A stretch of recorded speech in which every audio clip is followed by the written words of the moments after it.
Rescuers think they've found an animal no one has ever seen before.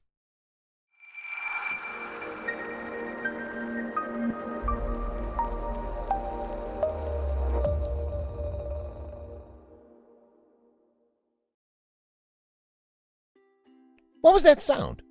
The workers at the Antler Ridge Wildlife Sanctuary in New Jersey look at each other and pause. The sound of claws, scratching, and petite squeals fill the room. They look above.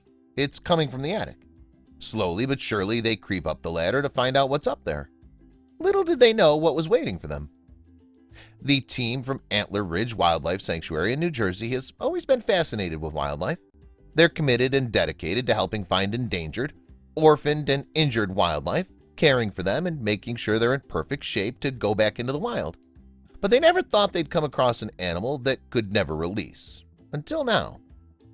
Since opening in 2008 in New Jersey, the sanctuary has rescued and released thousands of injured wildlife, providing care for a range of mammals including fawns, raccoons, skunks, possums, squirrels, rabbits, woodchucks, and other small mammals. But the sanctuary would soon come across an animal that would leave them with thousands of questions they needed answering. It was a cold winter day when Linda DiLorenzo got the call. Someone had requested that Linda and the rest of her team come visit an abandoned attic which seemed to house a litter of animals. Excited to hopefully provide care to these animals, Linda and her team set off, not knowing what was waiting them. Stepping up to the attic, Linda feels nervous. She has a lump in her throat. She'd never felt this way before. Why was today any different? Slowly creeping up the ladder to the attic, suddenly Linda hears scratches, followed by a squeal. This was it. This was the moment she was waiting for. She opens the lid to the attic before climbing up. "Look at them," whispers a member of staff to Linda. Scattered across the attic was a litter of squirrels, nestled in blankets and pillows. Suddenly, Linda notices something strange. She taps her fellow team member and the two look at each other. They'd never seen anything like this before. Although many squirrels look whitish when born, with some often hairless and pink, there was one squirrel that Linda knew was different. She knew he was special. The little squirrel had a patch of white fur growing on its head. Linda knew she had to take these squirrels back to the center to find out some answers. Taking the litter of squirrels back to the center, the team was excited at the prospect of helping the squirrels and caring for them. They even named every single one of them. They were Hazel, Macadamia, Montana, Jimmy, Dottie, and Filbert. The team were confident they were going to be able to care for them. But they never expected to find what they found. Over the next few weeks, the squirrels began to grow, coming into their own personalities. Some were feisty, some were more reserved, but then one day the team noticed something strange on one of the squirrels. Speechless, Linda taps her team member on the shoulder. "Look," she says, before pointing at one of the squirrels. At just 2 weeks old, Filbert, the squirrel that Linda knew was different the moment she saw him, had started sprouting even more white fur instead of gray. The team was interested to see if he was perhaps albino or leucistic, which is a partial loss of pigment. They knew Filbert was special, and oh, how they were right.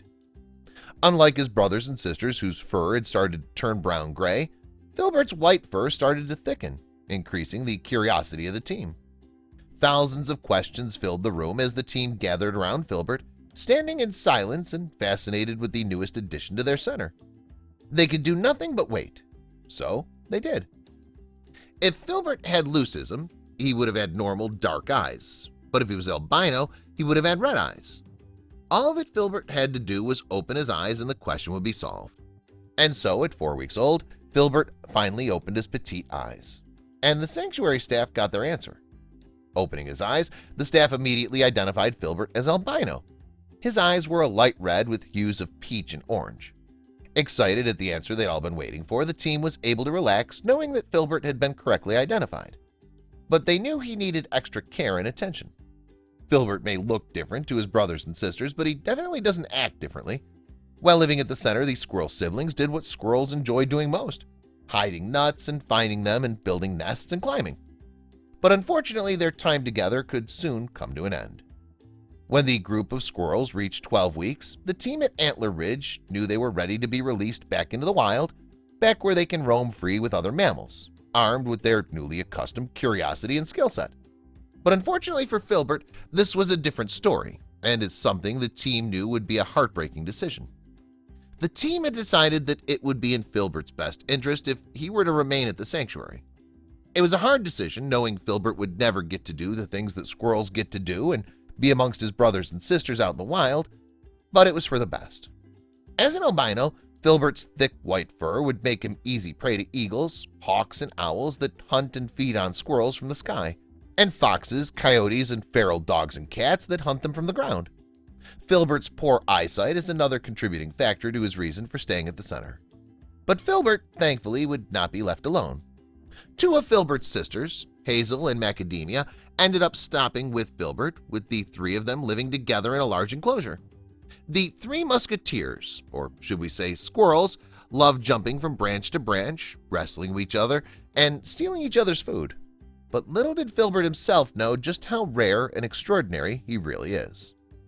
It turns out that according to David Hills, a biologist from the University of Texas, albino squirrels occur 1 in every 10,000 gray squirrels. And only people can face getting fined if they injure, kill, or even remove a white squirrel from the town. What a special little mammal Filbert is then. There we have it.